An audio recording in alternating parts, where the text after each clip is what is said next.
Hey everyone, what's up?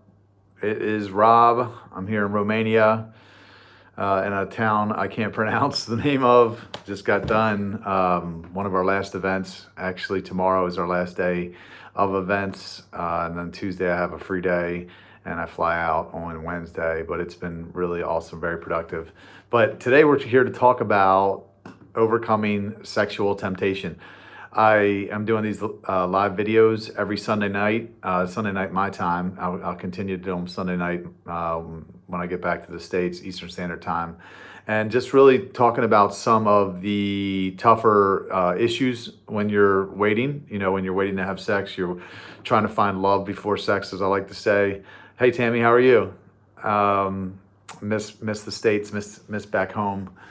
So this was one of the recurring issues that I saw, especially from men, to be honest. Like men, this is a very tough issue that men have to deal with because the way we're wired is we really, want sex and we feel like we need sex and we can't live without sex. And when a woman wants to give you sex, outside of, commitment, like you're like, why wouldn't I do this? Like, it's basically the equivalent of someone trying to give you money. Like you have to be so smart to say no to it. Yes, it is tough for women, but it's not the same. It is definitely not the same. I love something that Stefan Labossiere said at one of our events. He said, look, if you took two rooms and in one room was all the sex, freaky sex with all the people. And then in the other room was everything but sex. It was conversation, it was cuddling, and he named all these different things. He said the majority of men would go in the first room. The majority of the women would go in the second room. And I think he's right, and it kind of goes to show you that we're just different. We're not the same. I know we are equals, but we are not the same. Something I talk about in the 10 reasons video, I actually just was talking about it at the event that we had here, and it's the transfer of control. That was the point number 4 of the 10 reasons. And it's when you're coming into a relationship, men and women, we want different things and we're in control of different things. Like women are in control of the sex when we have sex for the first time. That's what they control. And men are in control of the security, the commitment. That's why we ask women to marry us and not the other way around. So, because when you look at it on a base level, men want sex and women want security. So like I said in the video, a woman that's giving sex and not getting security, real security, which is marriage, she's giving and she's not getting. And the man's getting and he's not giving, which is why the world looks at him as a stud and the woman as a hoe. And I'm not saying that it's right, but you have to understand that we are different. And sexual temptation it's just a different animal for men. So really quickly, my story, who am I? Why am I qualified to talk about this? So I was the biggest stripper in my city for several years, for about, I don't know, I stripped for about 8 years, but I was probably the biggest, most popular stripper. I was in the phone book, and I had a ton of casual sex, for several years, and then I got called by Jesus. I didn't know he was real, but he called me and said, "I got a plan for you." And I stopped. And I was abstinent for 6 years. I didn't have any understanding of this concept of waiting. I didn't understand why it was a sin or why it was wrong, why anyone would wait. If girls ever told me they wanted to, they didn't want to have sex, they wanted to wait, I was like, why? Like, we're just going to make each other feel good. Why would we wait? So, when I was abstinent those 6 years, I started to really get it. I started to understand it. I actually backslid in 2006 for a few years. I rededicated in 2011, and I've for the last 8 years I've been I've been waiting. I did make 2 slip ups over the course of the last 8 years, just 2 single nights, just slipped up and had sex. But for the most part, I've been abstinent for 14 of the last 19 years, and I've had beyond before that, I've had a lot of casual sex. So I've really lived on both ends of this, and I understand this probably better than anyone on earth. I honestly believe that because I just understand it. It doesn't make it easier on me. It's not any easier to do, but I do understand it. And when you understand something and how it plays out, it makes you more likely to do it. Like I said, not long ago tonight, I said, I don't like going to the gym. I don't. But I know that the benefit, so I do it, but I don't like it. And I don't like waiting. I want to have sex tonight, to be honest. I mean, I'm not gonna, because it's not gonna give me what I want most. So I just, I have to do it. So that's really the goal with my message, is just explaining to people like, hey, this is how it plays out. Like if you do it and if you don't do it, this is more than likely how it works out for you. So just letting people know. So that's why I feel like I'm, equipped to talk about this topic. But there was definitely a time in my life where I thought to myself, like, why would anyone try not to have sex like that? Like that doesn't even compute to me. And the reason being is, first off,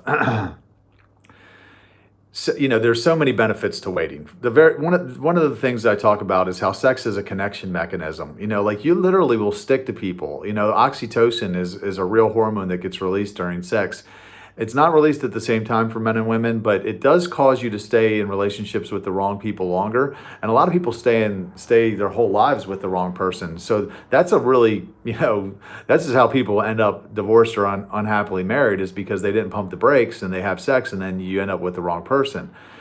So that's a really, just very practical decision to wait. The other thing, I love the verse, and I do quote the Bible quite a bit, but there's a verse in the New Testament that talks about Jacob and Esau, and it talks about how, people that are sexually immoral, they compare them and say they're godless, like Esau, who traded his birthright for a bowl of stew.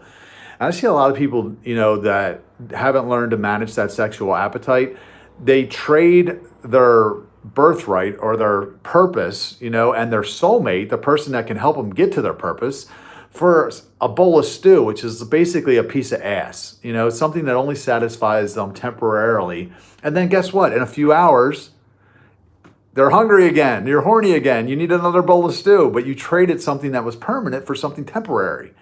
So for me, like when I became abstinent, when I started waiting and God, I put that on the altar, God revealed my purpose to me. I got complete clarity.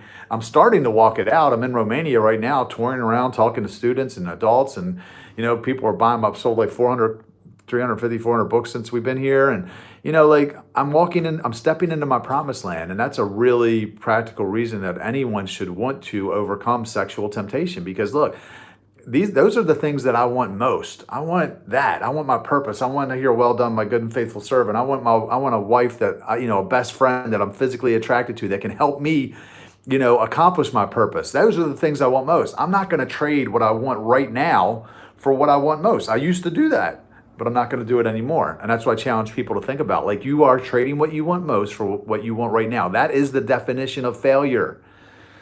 Don't do it. So, I want people to understand this is a selfish decision, to do this. It's not like, oh, I'm trying to please God, and I want to make God happy. No, listen, you're doing this for you. I don't go to the gym and exercise because I'm trying to make God happy. I'm trying to look good. I want to feel a certain way. This is why you overcome sexual temptation. It's for you, to help you have the best strategy for finding love and the life that you've always wanted. So, one more verse that I wanted to reference actually during the talk was there's a verse in the Bible. It talks about sexual sin. It says, it says, all other sins a person commits outside the body, but a person that sins sexually sins against their own body. And the reason that I believe that sexual sin is so unique, that they put it in a class all of its own, is because I believe it is a connection mechanism, like I just talked about, where it literally will cause you to stick to the wrong people. And, I think, there's studies that show that people that have the higher number of sex partners correlates to higher divorce rates. And I believe it's because when you stick to somebody and you pull away, and you stick to someone and you pull away, and after a while, guess what? You're just not so sticky anymore. And that's why people get divorced at a higher rate, because their oxytocin levels aren't as high as they used to be. And they've already established a pattern now of dating, sleeping with somebody, and then breaking up. And that just continues into, their marriages. So there's a lot of reasons why you should want to be pure, why you should want to overcome sexual temptation. And they are, again, very selfish reasons, not just because, oh, I feel guilty, like I sinned and God's unhappy with me. No, this is your life. And this is, how it plays out in a very practical way. So let's jump into it. So first off, know that this isn't going to be easy. If you do this, if you commit to this, it's probably the hardest thing you'll ever do. They say sexual energy is the strongest of all human energies. And I often talk about sex transmutation and how you can rechannel that energy into other things, but it is a very strong energy. And it's, when you're used to feeding it like I was, it's harder. A lot of people will say to me, oh, it's easy for you because you had your fun. And I'm like, it doesn't work like that. Once you start feeding that animal, it gets stronger, and then you get an addiction to it, and it's harder to stop. So if anyone's out there who's watching and you're a virgin or you haven't slept with many people, my recommendation to you is, don't feed that animal, because it just becomes harder down the road and it wrecks people's lives. However, if you are already doing it, if you're active, sexually active, and you've been, for a while, whatever, it can be done. It's just difficult. And the very first thing I want to say to you, really how to overcome it, and what's worked the most for me, is you have to know why you're doing it. I can give you every reason in the world. I can make it so clear to you, make common sense. But if you don't know why you're doing it, then you probably won't make it, because it is that hard. You have to know your why. This is what worked for me. God was convicting me of sex with my last girlfriend. This was in 2011. First thought entered my mind was fear. I thought, man, if you don't have sex with her, you're going to have sex with other girls. That's going to be a lot worse. Might as well continue having sex with her. That'll be better. And I believe it was the devil trying to convince me not to listen to God, because he knew God had a plan. So I decided to listen to him, and we cut it off after 2 years of having sex. We stopped, and I was like, look, if we become convinced we're in love, let's get married. But if we're not, let's stop wasting each other's time. So we stopped, and we got clarity. And once I stopped, once I got that clarity, we split up. And up until then, I wasn't sure if I was in love. But once I put that on the altar with God, he revealed my purpose to me, and showed me all these things. I ended up starting a business, and then I started a nonprofit, and then I wrote a book, and then I made a video, and, I got all this stuff going on. I'm promoting concerts again, which I love to do. And I'm just, starting to walk in my purpose. But I didn't have that kind of clarity, before, when I was sexually active. And I believe that, I often compare, all this journey with God to, what he took the Israelites through, and how, they were in Egypt, they were slaves, right? They had their 3 square meals, and they had a roof over their head, and, but they were slaves. They weren't happy. And then God says, hey, look, I'm going to take you to this better place. Let's go out into the wilderness, follow me, whatever. They stepped out in the wilderness. They were like, man, it was unfamiliar territory. They didn't like it. They wanted to go back to Egypt. I'm like, that's what it's like when you're you're holding on to some sin, especially sexual sin. God's like saying, hey, look, I'm trying to take you to this better place, but you have to go through this process to get there. And in that process, you're going to have to do without some things that maybe you had in Egypt, and sex is going to be one of them. But at the end, when you get to your promised land and you're there living in your purpose, doing what you were created to do, sorry about that, with the person that was made for you, then you're going to be a lot happier that you took the journey. So I always encourage people to do that, but know that it's not going to be easy. So, embrace that. And then what I would say is, one thing that I suggest to people is, there's a verse that says, submit yourselves to God, resist the devil, and he will flee from you. I think a lot of people try to resist the devil before they submit to God. There's an order to do this. So the very first thing you have to do is you have to submit. You have to say, okay, God, I want to try this your way, and I need your help. And I think prayer is a great way to submit to God. I like to do it in the morning. I get into my routine, which I wake up early. I spend, anywhere from 15 to 30 minutes talking to him in the quiet before anybody gets out of bed. I visualize, and then I read a little bit of the word. And that is my way to submit to God every day, because if I don't do that, then I'm just going to go out and try to start my day and resist the devil, you know what I mean, on my own, without getting centered and connecting myself to him, then I'm probably not going to be successful. So I would say, get a quiet time and really take a moment to let him know, like, hey, think about this is what I want most. These are the things that I believe that you're calling me to, and help me to get there and help me not to do anything that's going to trip me up. That's just really what's worked for me. So I kind of rolled over the know your why, and I want to talk a little bit more about that.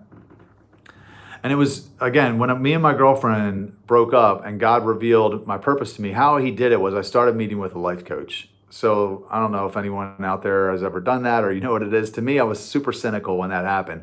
It was my pastor's wife, and she had started life coaching. I was like, I don't know what is a life coach. But I met with her and she asked me the right questions. And in talking to her, I figured out what I wanted most. And that was really the fuel for me to make the changes, because when I really thought about these are the things that are going to make me happy. I painted a very clear picture through words in something called a vision statement. I'll be happy to send it to anybody too. It's kind of personal, but I'll share it that you can use just for your, if you wanted to write one for yourself. But it talked about like, you wake up every morning motivated for each day. You're connected. You've engaged with your daily practice of prayer and Bible reading. You feel connected with God, which prepares you for your day full of possibilities. As you drive to boot camp, you feel well-rounded since you added other forms of exercise to your gym routine. You're in the best shape of your life. It goes into this really detailed things. It talks about as you think about your wedding, you are grateful that God brought the right woman to you and you didn't settle for just anyone. And when I walk into church, I see all these friends that are there because of me and how gratifying it is. It's just this super it painted a picture in my mind that was like, yes, that is when I will be happy, and I was willing to put sex and everything else, honestly, on the altar to say, I'll do anything to get to that place. So first off, what I would challenge anyone out there to do is if you're trying to overcome sexual temptation, the very first thing you have to do is you have to know why. Why are you doing it? And put it down on paper and then read it to yourself every day. That's what I did. Actually, what I do now is I recorded it. I put it in my voice memos and I read it in my phone. And now when I work out, I listen to it. So I listen to my vision statement, which is about 8.5 minutes long. And I listen to my affirmations, which are about 6.5 minutes long as I'm working out, because this way I can kill two birds with one stone. So you have to, everything else, you have to know why you're doing it. If you don't have a strong why, the word says people perish without vision. So you have to have a vision. You have to know what you want most in life, and then that will push you through the pain, because it's going to be painful. Trust me. You're going to be home lonely. You're going to be depressed sometimes. You're going to be horny. Your friends are going to be going out, going to the bars. They're going to be getting in relationships. You're going to see pictures of your friends with kids, and you're going to be like, what the hell, God? I've been waiting all this time, and it hasn't happened yet. And you're going to get discouraged, and you're going to, then you might start dating somebody and be tempted to have sex because everybody else is doing it. And you have to know crystal clear why you're doing this. And then you need to submit yourself to God in that order is what I believe. So the next thing that I would do is I would tell someone, I would find somebody that has done it, preferably, or at least somebody that supports you in your decision to do it, and tell them that you're doing it and be honest with them about everything. So if you are, struggling with lust or, pornography or whatever, confess it. The word says, confess your sins one to another that you might be healed. So I would say, find yourself an accountability partner and tell them, hey, look, I honestly posted it on social media because for me, it was really good accountability. So and honestly, the main reason I did that, and I'll just share with you, is I was abstinent for 6 years and I was leading a Bible study. I started promoting nightclubs again. I was trying to make a difference from the inside. I had a Bible study that met in a nightclub while I was the promoter of it, and it was really edgy. And I messed up. I slept with a girl, and then I knew how bad it looked, so I tried to keep it quiet. And people found out, and when it came out, they judged me very harshly. So when I rededicated and I was abstinent I was very outspoken about it. I put, about my abstinence because I knew that it worked. And I was like, I was preaching it. I was talking about it and say, this is the way to go, as I was attempting to do it. And after, I think it was 3 years of abstinence, I messed up. And I was so, I didn't want to hide it because I knew if it came out how bad it looked. So I just posted it on social media. I didn't tell who the girl was, but I told her myself, because I'm like, I'm not saying, trying to be anything, trying to pretend I'm anything that I'm not. I'm out here struggling like everybody else with it, and I messed up. And I did that twice actually, because I had messed up twice over the last 8 years, and I just told them myself. But I would say you don't have to post it on social media, but you definitely want to tell people that you're doing it. I believe the more you talk about it, the better you're able to do it, because you don't want to feel like a hypocrite. You don't want to, you don't want to be the guy that says, oh, exercise is great for you, and then you're sitting around eating Twinkies, because then you're going to feel some kind of way. So for me, like probably the thing that's kept me out of trouble the most is the fact that I talked about it so much. So I would say, definitely tell someone. If you can, tell a lot of people about it. The other thing I would do is definitely you're going to have to watch what you're looking at, what you're, taking in through your eyes, your eye gates, what you're thinking about. You really have to guard that stuff, because you can't, be looking at things and entertaining thoughts in your head and not expect that animal to get stronger and then that to come back on you. I love the saying where it says, a thought leads to an action leads to a habit leads to a character, and a character leads to a destiny. So definitely want to be careful about what you're looking at. It's hard for a man, because we are so stimulated visually, that it's difficult. But if you can train yourself in that area, it definitely leads to other things. It leads to, discipline in other areas. I think about the verse that says, take every thought captive to the obedience of Christ, where you literally have, especially if you come from a past where you were, wilding out like I was, it's so easy to go down those patterns again. You have those grooves in your brain that it's just so easy to fall back into or remember something that you did, and it's challenging. You have to renew your mind. The word says, Romans 12:2 says, be transformed by the renewing of your mind, and it's a process. Sanctification takes time. So if you're just starting out on this journey, don't get discouraged.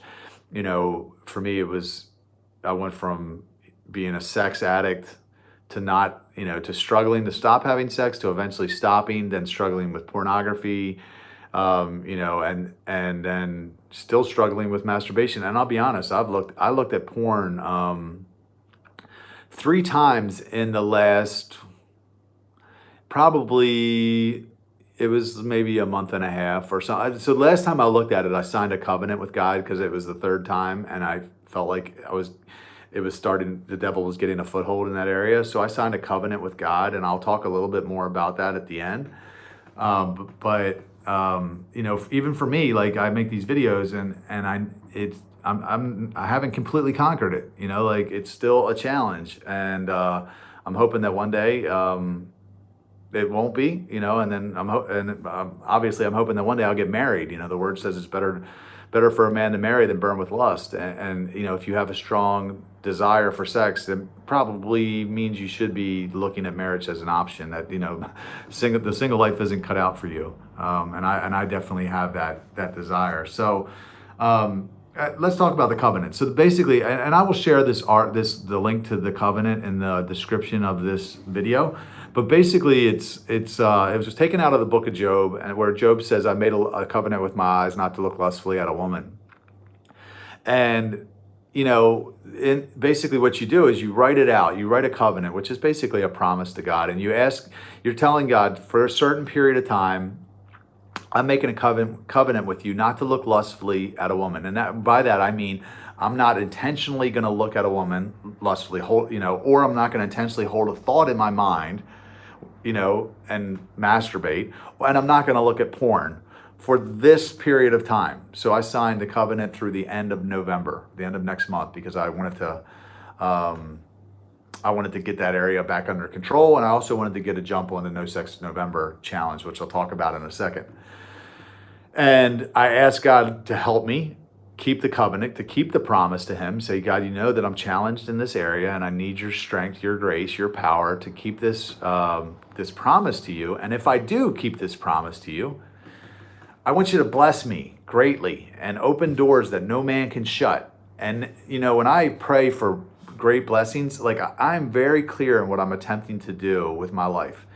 The message that I'm spreading, the wife that I want to open home, the impact that I want to have on the world, all these things. These are the things I want most. So when I say, God, I want you to bless me, I'm thinking about those things.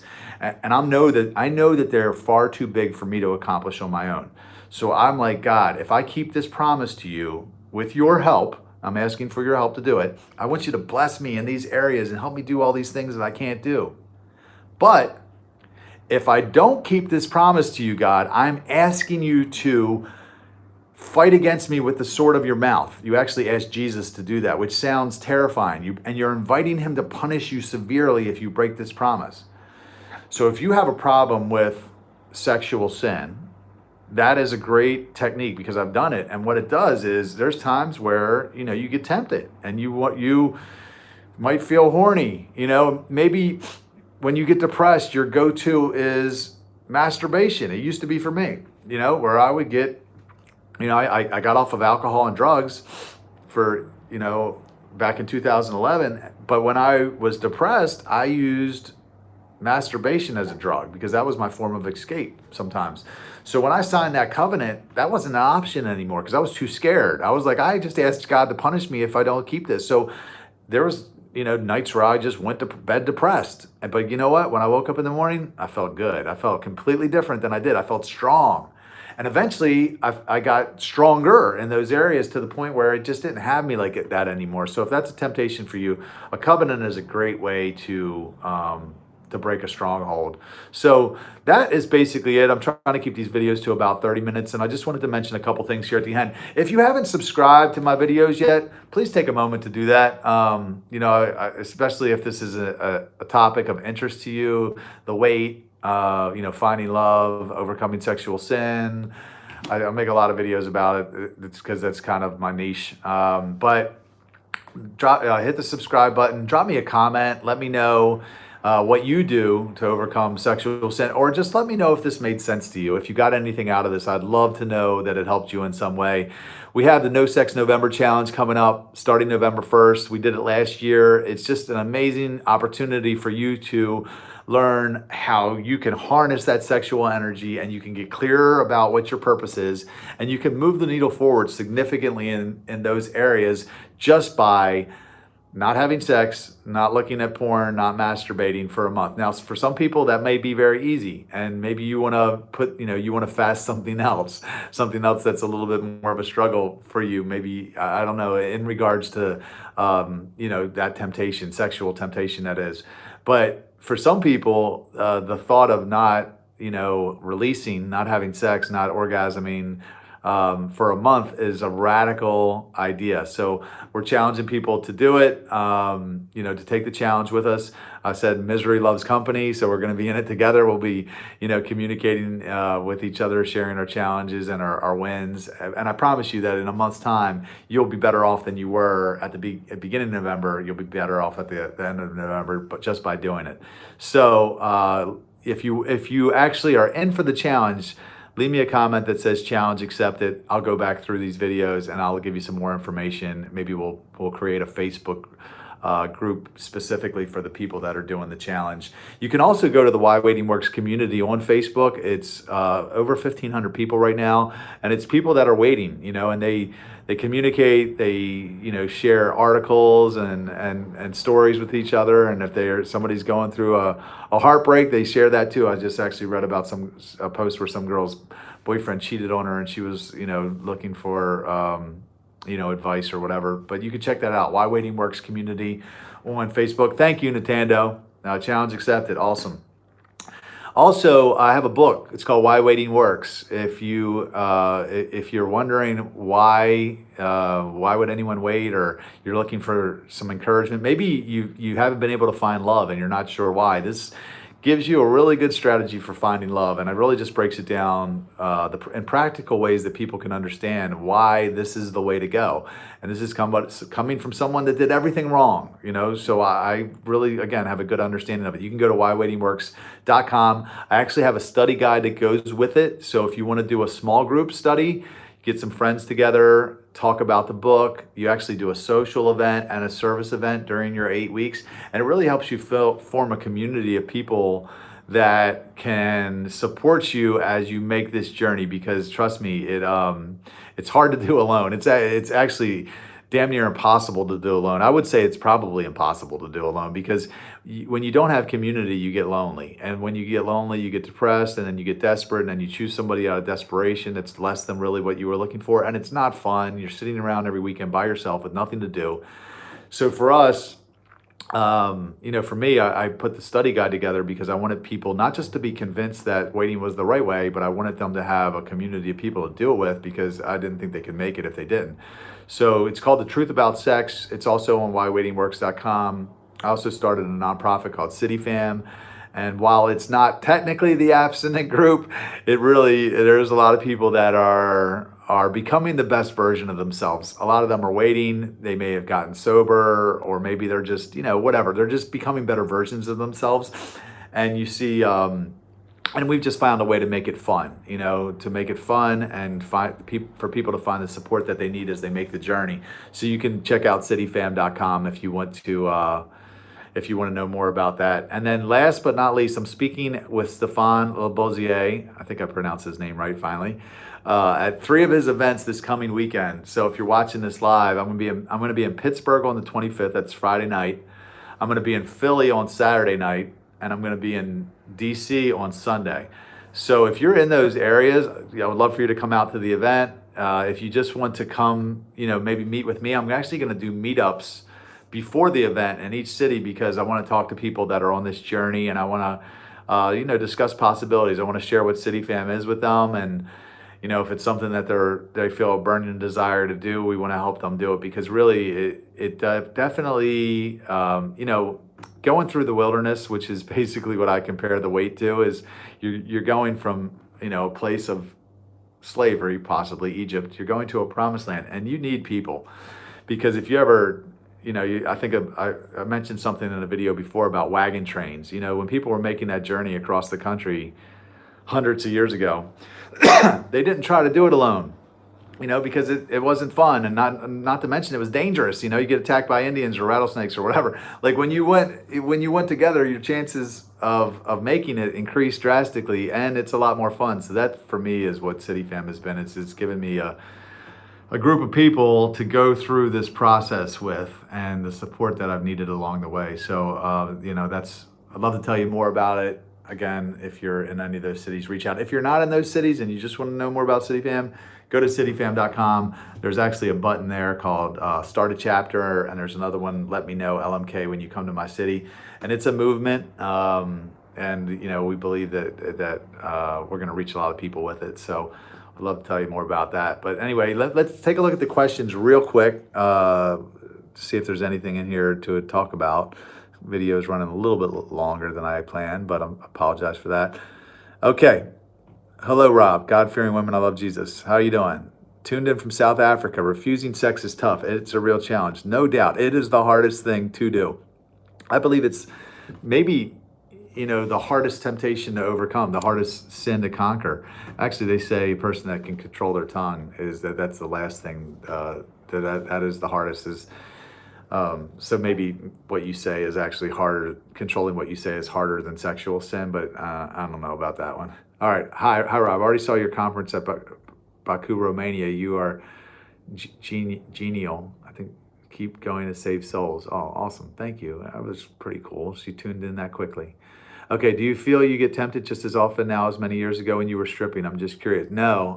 Well, first off, when I was stripping, it wasn't temptation because I didn't even know better. So I was just doing it.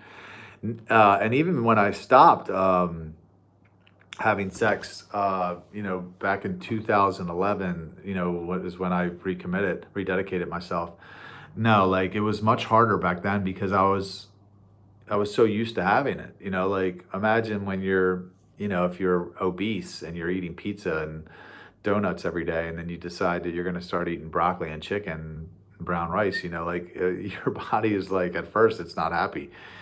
So it's like literally the lustful thoughts would come at me, and it was like obsessive compulsive almost, where I would get a thought and I would try to dismiss it, and then it would come back, and I would dismiss it, and then it would come back, and then come back, right? And to the point where I just had to I had to release. I had to, look at some or whatever. That's the way it felt. And over time, I got a handle on it. Now, if you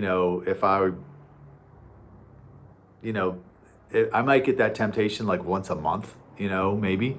And I think I've went as long as 3 or 6 months, without any kind of masturbation or pornography. But for me, I think now it's less about the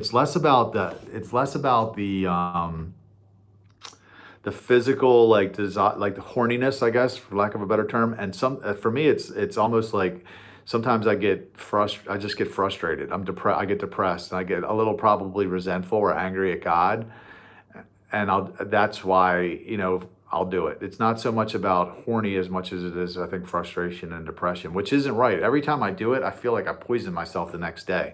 Like I literally will feel down. I'll feel distant from people. Like I'll feel depressed, and it's just not worth it. It isn't, and I get reminded of it every single time, which is again why I like the covenant, because for me, I fear the punishment, and it's the gas and the brake. I want the blessing, but I fear the punishment. So for me, it works really well. The problem is when the covenant runs out, before you sign the next one, the temptation to mess up again is there. So that's been my issue, is it's in between the covenants. So anyway, I don't know if that makes sense. All right, let's keep rolling. Let's see. Okay. I'm okay with everything but the promise paper vision. Okay. Sorry, going back a little bit. Have accountability partners.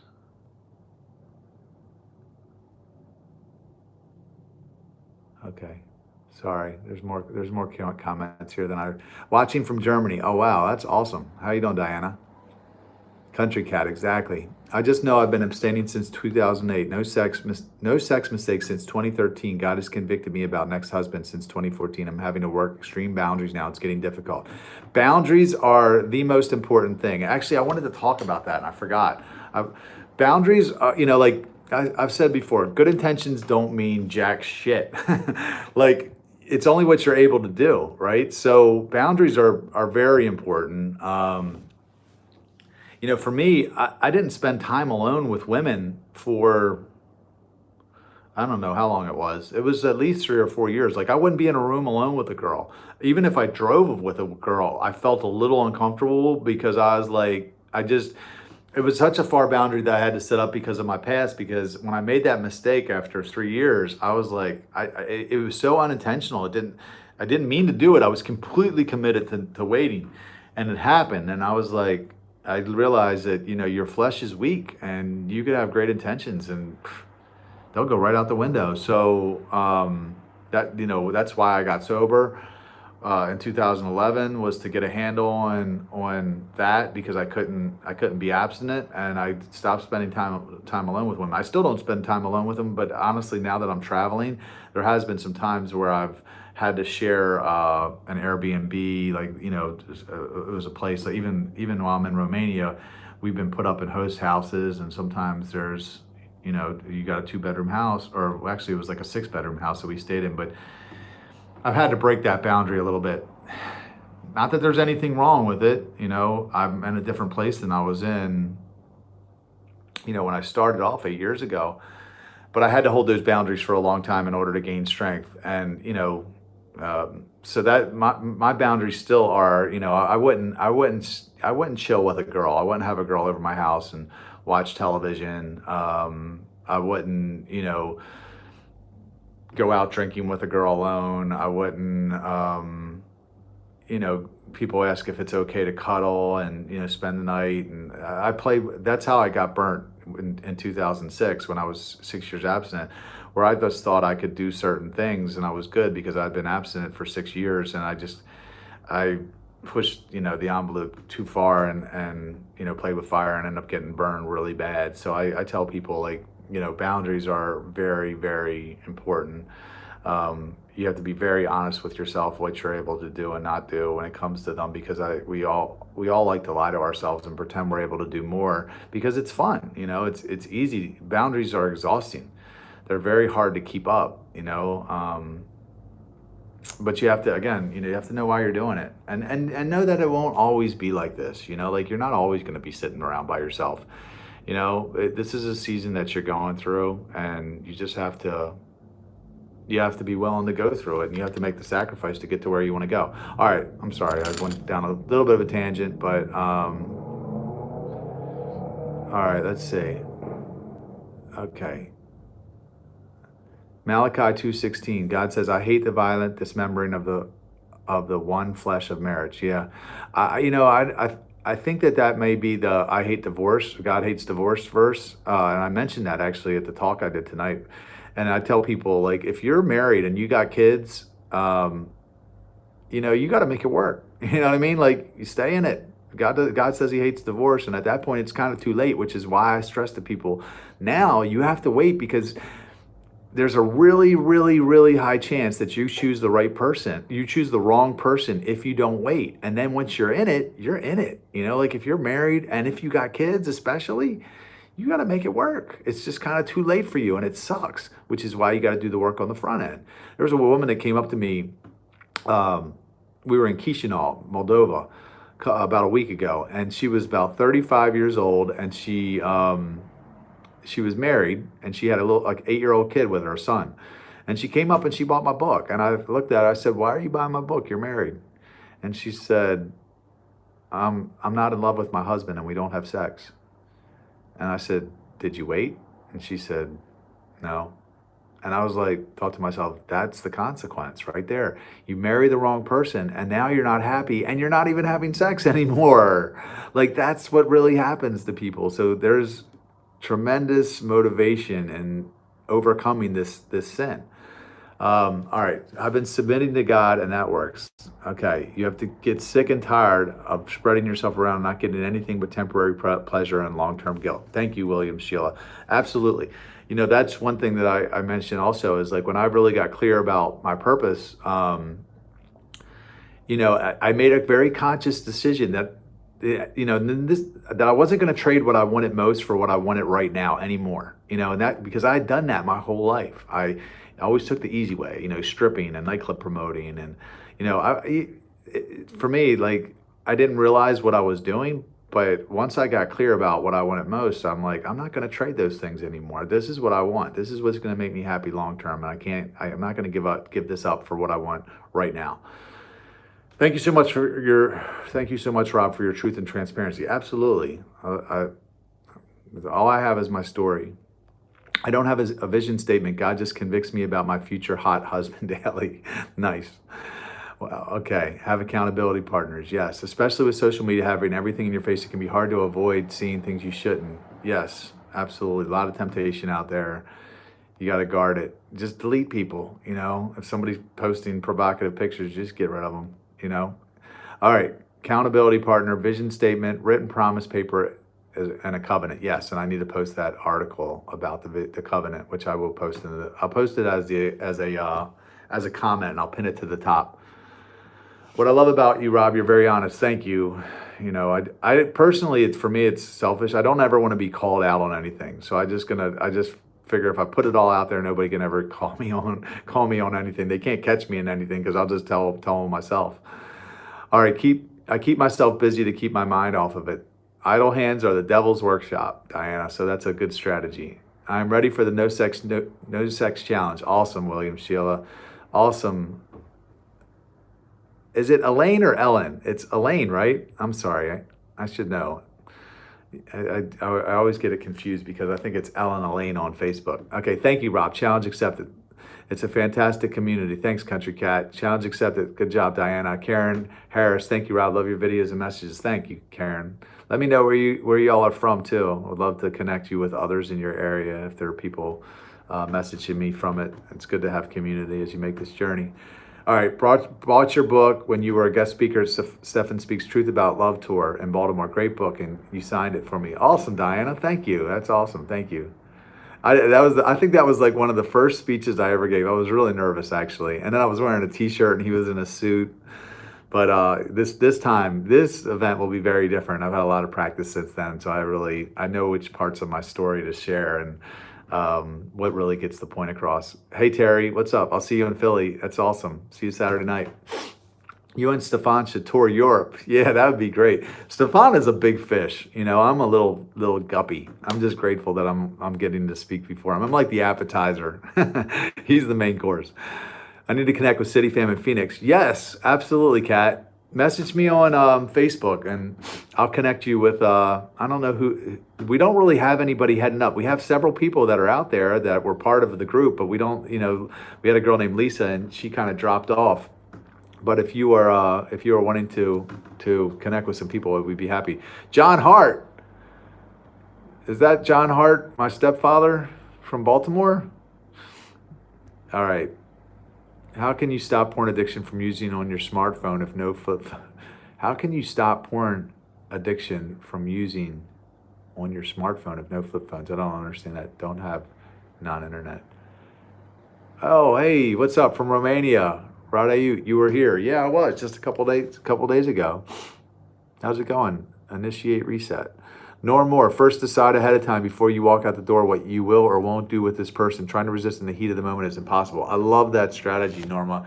You're absolutely right. I actually talk about in the book where you got to decide where your boundaries are in advance, because if you're trying to decide where your boundaries are when you're already horizontal, trust me, that's a bad idea. So put them down.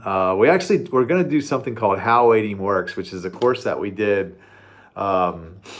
I guess it was a couple months ago. And one of the weeks is you write your boundaries, like these are the boundaries that I'm going to keep. And most people don't think about those things before, which is why only 3% of the population in America waits. 97% don't wait. I'm sure there's a lot higher percentage, a lot higher than 3 were trying to wait.